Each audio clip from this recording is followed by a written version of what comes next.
Welcome to our Facebook live broadcast. I'm Steve Altition, Director of Client Partnerships at Pacific Cascade Legal. And today I'm here with author Reverend Dr. Ken J. Gordon Jr. to discuss the power of an engaged father in a child's life after divorce. Hey, Ken, how you doing today? I'm doing great. How are you today, Steve? I'm doing well today. I really am. Good.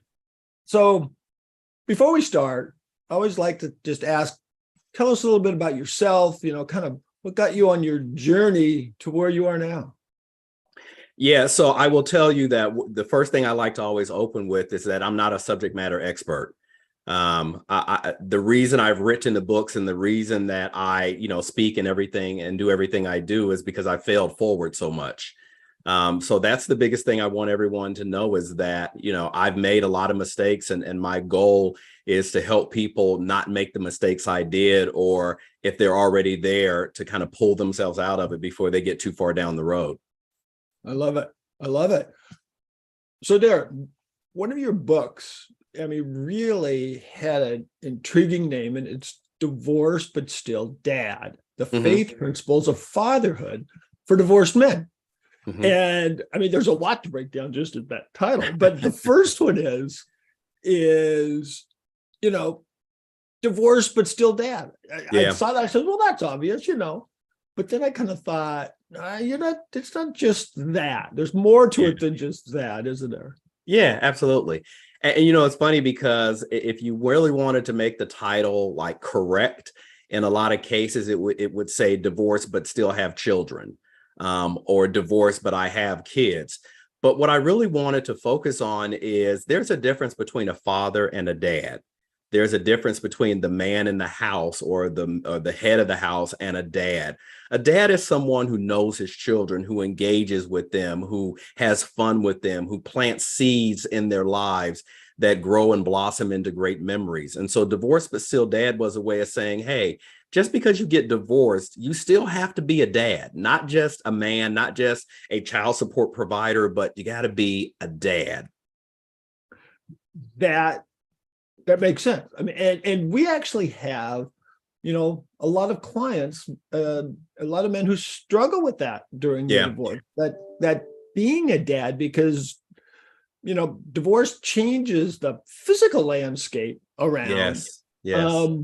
But how can they get around that, with different residences and that all and still be dad? Yeah, I will tell you that it's one word, it's intentionality.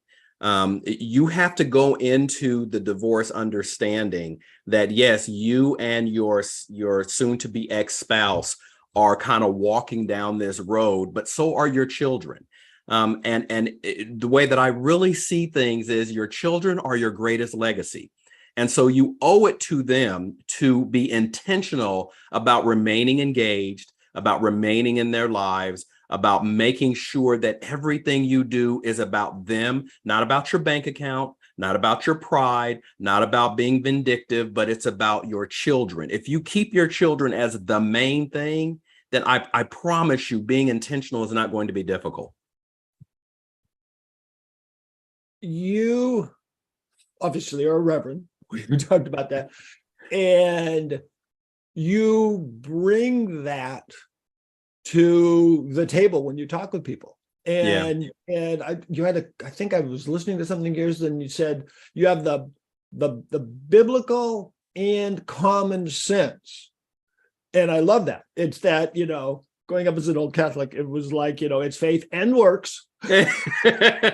Right. And so that common sense thing really also strong. And so it's not easy for dad. So what kind of things can and should they do?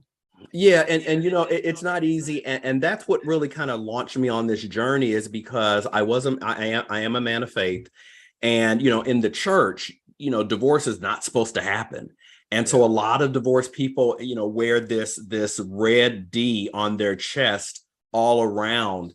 And it can be sometimes discouraging, sometimes embarrassing. But I was questioning, and I'm saying, how do I go through divorce in a way that's real, but also honors God? Because here I am, a man of the cloth. Here I am, a minister, but I hate her. I hate her. I don't want her to get my barbecue grill, my big green egg. She doesn't, deserve that. All the artwork. So what do I do about that? And there were books that I saw out there by people who were psychologists and people who were psychiatrists, etc. Okay, but I'm a man of the cloth. Okay, there's a different dynamic. Then there were people out there that were like mega church pastors who have never been divorced. Okay, you're a man of the cloth, but you don't know what it feels like to have to love everyone, but hate that person. I hate him. I hate her. So what does that look like? And that's what really drove me down a journey of writing it. But when I got ready to write it, I didn't want to make it a religious book. I didn't want to make it a Bible. I wanted to make it something that was real, that really could help people identify, because they're like, yeah, I know what that feels like. And so I said, what can I use as a guide? Well, I'm going to use as a guide the Bible, because just like some people use USA Today, or some people use, the London Times or whatever it is, to get their information and to kind of inform their decisions, I think I'm going to use this old book that's been around for 2,000 years.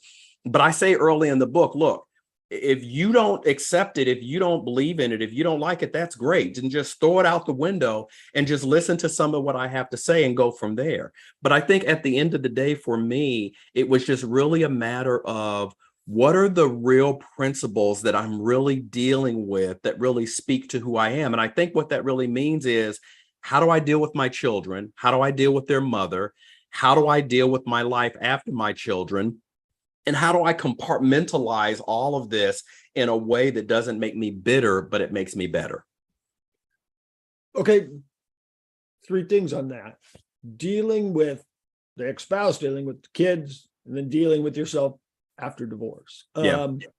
The kids, they get caught up in this. Big time. And I know that you talk about that being something that you really need to try to avoid. Yeah. Because anytime, I think I heard you say that when you speak badly about your spouse to the kids, they hear it differently. They do. Can you talk about that a little? They do. They do. The thing that I remind everyone is that our children, they are 50% of me and 50% of their mother. They are 50% of you or 50% of their father. Like it or not, it is what it is. Yeah. And so when you talk bad about that ex, about their father, about their mother, what you're in essence doing is you're telling them that 50% of who they are is not good. You're actually saying, you are terrible. You are a deadbeat. You're a cheater. You're a liar. You're a this, you're that. And you're like, no, I'm saying it about their father. No, you're saying it about half of who they are. And so if you keep that in mind when you are talking with your children about your ex or soon to be ex, then you'll modulate your language, and you'll be careful of what you say, because our children are made up. Their self-esteem comes from who they see in their lives as their influencers, and children see their parents as their nearest influencers. You also talked about a word that doesn't, get used a lot in divorce and co-parenting, and it's amicable. Yes. And really stressing for that. In fact, I think you said it's vital for the children again. Absolutely. How can they do that? Sometimes that's tough, because sometimes the other side isn't amicable. Yes. And can the man or father deal with that? Yeah. Just because it's hard doesn't mean it's not necessary. And just because it's hard doesn't mean it's not possible.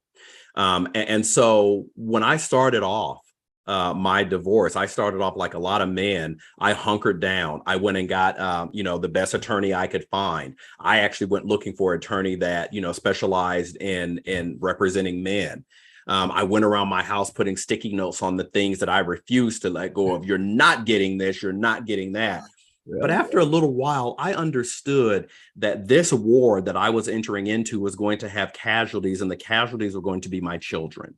And so it became important, imperative, vital to me that I figure out a way to make it amicable. And the reason I had to is because of the collateral damage. I wasn't willing to accept the collateral damage. So I'm not telling you it's easy. But I sat down with my ex and I said, we can give all of our money to attorneys, or we can give our money to our children. We can spend all of our time fighting and then our children become the collateral damage, or we can figure out a way as adults to make this work. What I tell most men is the thing that you must remember is that many women, and forgive me, I'm going to paint with a very broad brush here. And if this is not some of your listeners, then that's fine. But many women are driven by security. That's what's important to them, is the need for security. If that soon to be ex is not behaving or not amicable, or is upset and angry, it's probably because, number one, she's hurting badly, or he's hurting badly over what you did and how you treated them, or two, there's not a sense that you're going to honor your commitments and you're going to secure them in the way that you're supposed to, that you should.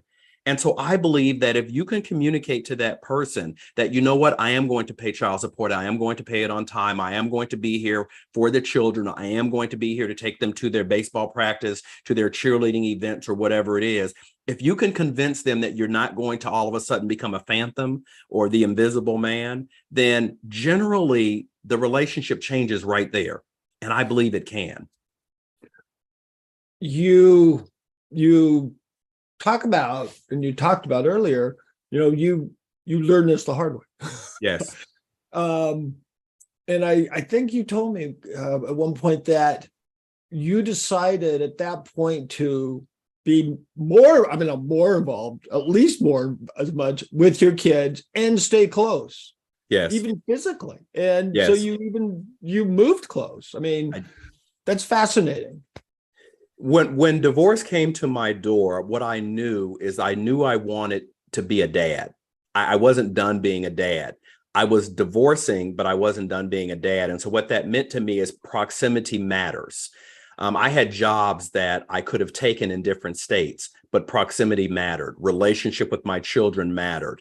Seeing them and being a part of their life mattered. And so I purchased a house 3 blocks away from where we were living when their mother and me were married, because I wanted to be close to them. I needed to be near to them because I didn't want being a dad to be words. I wanted it to be actions. It was so important to me, as a matter of fact, that not only did I purchase a house 3 blocks away, but I needed the house to be smaller than the one that they were living in. I needed for the flat screen TV to be smaller than the one they had, because what I did not want is I did not want my children to come to my house and see that I was living better without them than I was with them, because those kinds of things affect the psyche and they matter. It's amazing the things that kids absorb. Yes. And I probably will get this wrong. Catechism was a tough time, but I remember learning, and it was, is it the fruit of the seeds? And it's kind of like going forward, you're still planting seeds, right, and bearing fruit. You're not stopping. And so the divorce doesn't end at the divorce decree. Right. Yeah, and we have to remember that our children are the seeds that, when harvested, will give us our legacy, and they will allow this world to go on and be a better place, hopefully for them and everyone around them. And you have to sow your seeds, and you have to remember that the seeds that you have sown are so much about who we are. And what that means to me is, when you sow seeds into your children that produce bitter fruit, then your children then have negative relationships. They have a negative outlook on life. They have a negative relationship even with you. When divorce first came to my door, for the first 3 or 4 months, my children wouldn't even speak to me. They refused to come to my house. They wouldn't even speak to me. And the reason was because they believed everything that they had heard. They believed everything that a hurting parent told them about the other parent.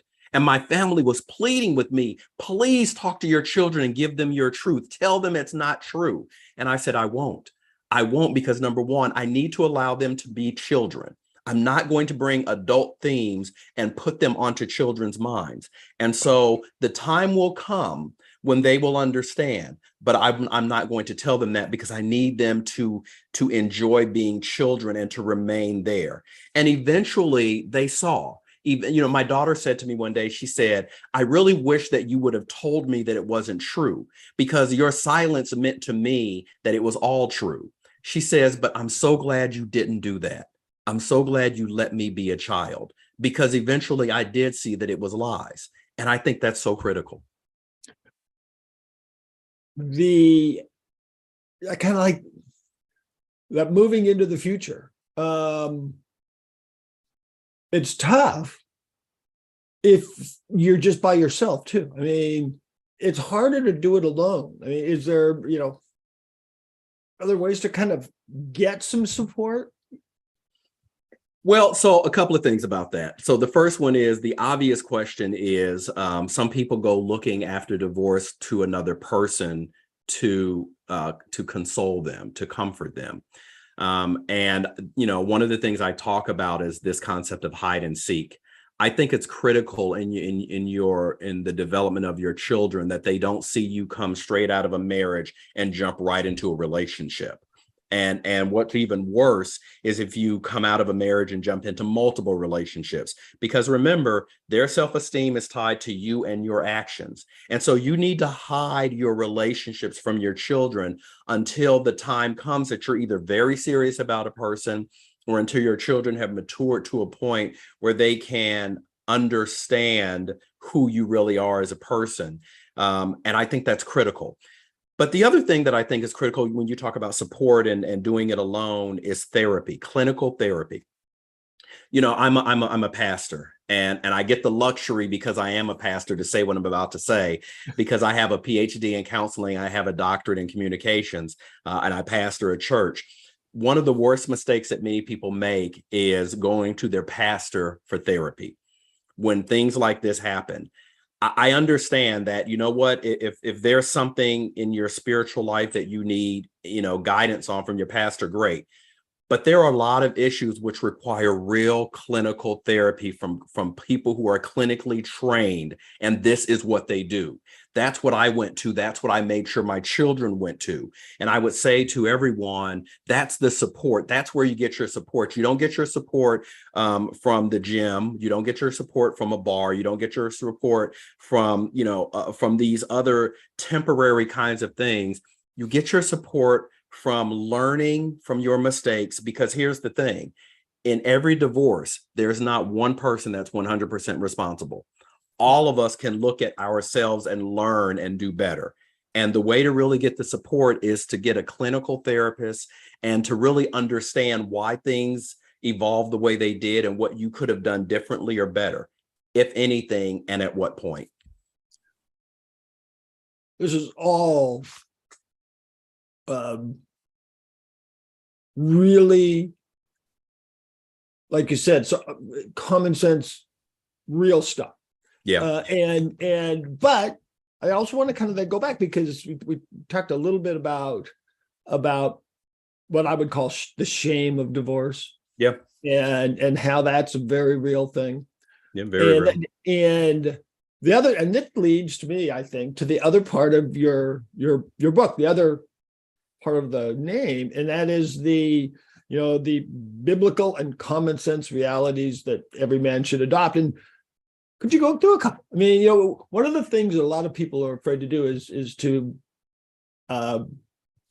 hear faith-based things, because between you and me, a lot of people have weaponized that on both ends. No doubt. No so doubt. now it's like, oh, don't tell me that, because that's tainted. But it's not necessarily tainted, because there was the wisdom of the ages in that stuff. Right. So could you kind of go through a couple of the ones that if I walk in and start to talk to you, you may say, well, this is what the Bible says, and this is what they're talking about. Yeah. And I'll direct this to the men, because this is really directed at what men need to do as dads. There's a principle in that I talk about: protector, provider, and priest. These are biblical terms. These are biblical kind of a harvest, something I get from there. But here's the thing. What I say is that as a man, I believe God has called us to be protector, provider, and priest. But here's what that means. He calls you to be a protector. But being a protector doesn't always mean protecting your family from everything outside. A lot of times being a protector means protecting your family from you, protecting your family from your moods, protecting your family from your callousness or your coldness or your lack of communication or your aloofness. Sometimes as men, we are not as touchy-feely and we're not as tuned into our emotions. And so we come across as cold and unattached and detached. Being a protector means understanding that can be the case and learning to soften when it is necessary for your children and for your family. Provider, it's not just providing, bringing home the bacon. It's not just going out and working 80 hours a week. It's not just getting out and doing all of that, but providing also means providing love, providing self-esteem, providing validation. And so we often overlook that when we think, oh, I'm a provider. Only halfway, because you're only bringing home money. But what are you doing about their emotional support? You got to provide for that as well. And then finally, a priest means you got to have a relationship with a higher power. Call the name, whatever you want to call it, whoever you pray to, it doesn't matter. But having a higher power, someone that gives you hope, is important for all of us in centering ourselves and having that foundation. And that doesn't mean sending your children to church or to the synagogue or the mosque. It means taking them. It means living a life that is principled. It means being better today than you were yesterday. So these are principles behind the faith principles that are important, because too many times in our relationships, we forget that we are supposed to be a protector, provider, and priest. And that just doesn't mean external facing, but it means internal as well. And that gets around to the one thing I was wanted to talk about, that you have the talk about the engaged father. Yes. And the importance of that. Yes. And when it to me, it comes up, what's coming up is that you remain in close contact and don't change your fatherness with your kids. I mean, that just has to keep going, I imagine. I mean, it's that engagement with the kids seems to me to be super important. It is. And I will tell you that what I take from being engaged is I get so tired of hearing people talk about men who are present in the household, or how many households had a dad who was present. Who cares if he was present if he was on his cell phone the whole time? Who cares if he's present if he's, on his Game Boy or his Nintendo, or, has the remote and he's sitting in his comfy chair and looking at TV the entire time? Being present means nothing. Being engaged is what children need, is what the family needs. Being engaged means knowing your children and not just knowing that you have children. And I think that's where do you know your children's friends? Do you know their favorite music? Do you know their hopes and their fears? Do you know where they want to be? Not what you want them to be, not creating in them a mini me, but actually who they really are and what they really want to be. That is an engaged dad who really knows his children. And again, not just knows that he happens to have children. Wow. Unfortunately, we are again zipping through our 30 minutes. But before, this is fascinating and useful and should be heard. So before we do come to a final conclusion, is there something we didn't talk about, or maybe I wish you'd asked me that question. Or a last minute or a last sort of thing you would like fathers, dads to take away. And the other thing is, I should say, this book isn't just for dads, is it? No, not at all. So two answers to your questions very quickly.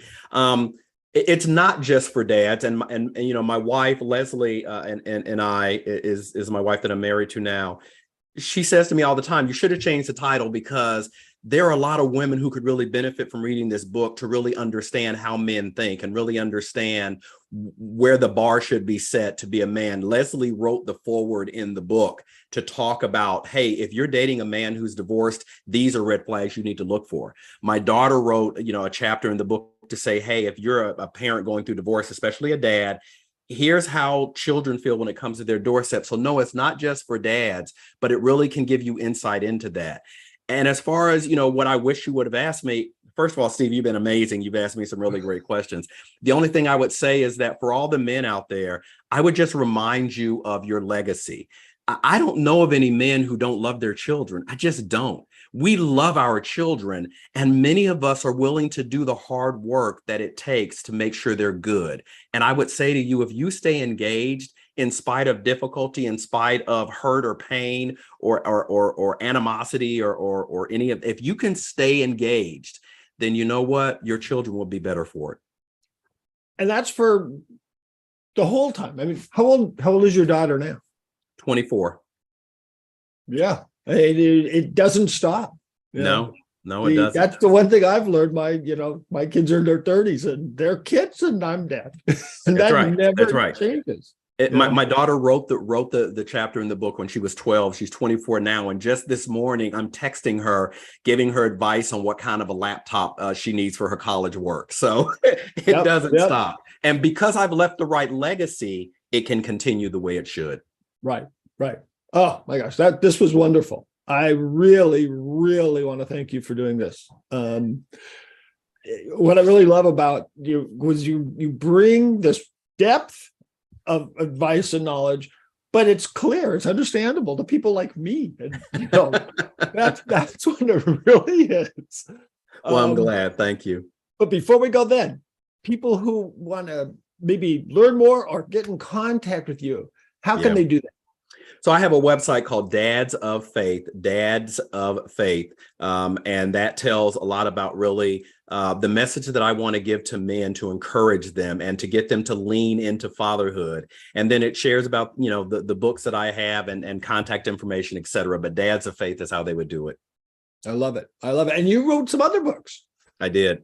In fact, aren't you writing a series? I am. I'm writing a children's series on engaged dads, as it were. I love it. I'm definitely going to be the first one. I think it's like Pancake Dad.